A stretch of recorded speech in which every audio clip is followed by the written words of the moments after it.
Առաջին ուշացումը երբ եղավ, երբանից սկսվեց ուշացումը։ Ճիշտ ասած չեմ հիշում, երբանից կոնկրետ չեմ կարող ասել։ Մարդիկ կային, որոնք 2 ամսվա պարտք ունեին, մարդիկ կային 4 ամսվա։ Շատ տարբեր էր, բայց ընդհանուր առմամբ, եթե տեսնում ենք, մոտ 4 ամսվա աշխատավարձի պարտավորություն կար։ Գումարը կազմում էր 250 միլիոն դրամ։ Կարողացանք աշխատավարձի պարտքը փակել նախորդ տարվա վերջին, գրեթե նոր տարուց 2 օր առաջ։ Մի փոքր աշխատեմ, հասկանամ,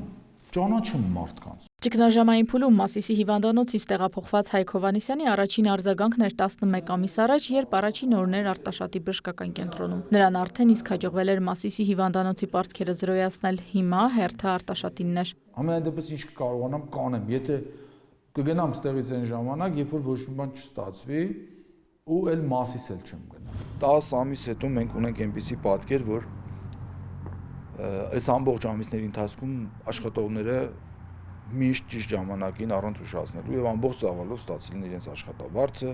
Հիմա 11 ամիս անց հիշում է։ Առաջին անգամ, երբ որ 2024 թվականի նոյեմբերի վերջին որպես տնօրեն եկա հիվանդանոց Արտաշատի ԲԿ, մոտավոր ինֆորմացիա ունեի, թե ինչ խնդիրներ կան աշխատավարձի պարտքի մասին, խնդիրներ կային, վերաբերյալ կային գործընկերների հետ ունեցած ֆինանսական խնդիրներ, պարտքեր, բանկերի հետ վարկային խնդիրներ, նույնիսկ հարկային պարտավորություններ կային որոշակի, որոնք մարված չէին։ Թե ինչքան է եղել իրական պարտքի չափը, մի քանի ամիս հետո է ամբողջությամբ պարզ դարձել առողջության կենտրոնը առողջացնելու համար վարչապետի հրահանգով առողջապահության նախարարության եւ Արարատի մարզպետարանի աշխատակիցներից աշխատանքային խումբ էր կազմվել։ Հույքագրել են պարտքերը, ապա կազմել պարտքը մարելու փուլային ժամանակացույց։ Առողջապահության նախարարի խորհրդականը արված աշխատանքը թվերով է ներկայացնում։ Արձանագրվել է, որ Արտաշատ բժշկական կենտրոնի պարտավորությունները կազմում են շուրջ 600 միլիոն դրամի չափով։ Կառավարության կողմից ծրագրի շրջանակներում տրամադրվել է Արտաշատ բժշկական կենտրոնի բյուջետային վարկ միայն աշխատավարձի եւ աշխատավարձին հավասարեցված վճարումների իրականացման նպատակով։ Շուրջ 250 միլիոն դրամի չափով, որի մարման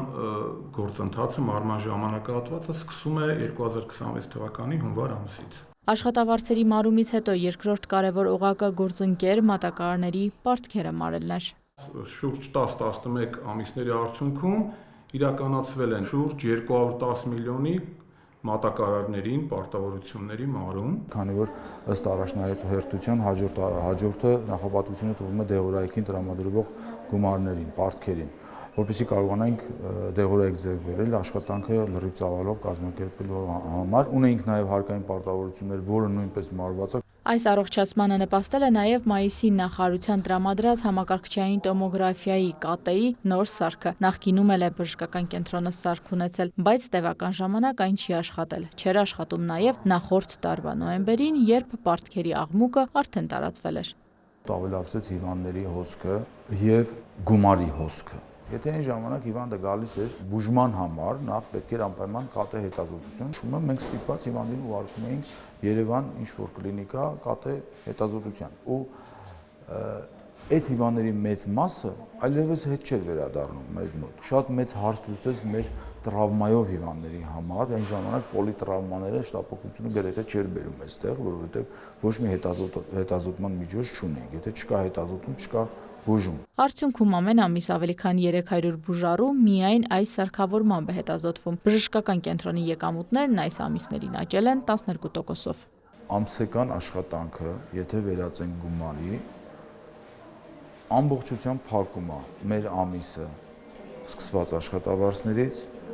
վերջացրած հարկերից ու վարկերից, վերջացրած մատակարարներից։ Նույնիսկ ամառվա ամիսներին մենք վնասով չենք աշխատել։ Տեսախցիկից այն կողմ էլ աշխատակիցները չբողոքեցին, փաստում էին ժամը ժամին իրենց աշխատավարձը ստանում են։ Այն, ինչի մասին լռում էին, հենց տնօրենի պաշտոնակատարը բարձրաձայնեց։ Աշխատավարձի ֆոնդը այդքան էլ գոհացուցիչ չի։ Բնականաբար ես կուզեմ, որ իմ աշխատակիցները բարձր աշխատավարձ ստանան։ Ի վերջո ես եմ պատասխանատու դրա համար։ Ինձ հետ հաճելի չի, որ աշխատողը ցածր աշխատավարձ է ստանում։ Եթե չհաշվենք այդ մի խնդիրը, մենք այլ խնդիր չունենք, փաստացի։ Իրինամ Կրչյան, Արտակ Գևորգյան, լուրեր։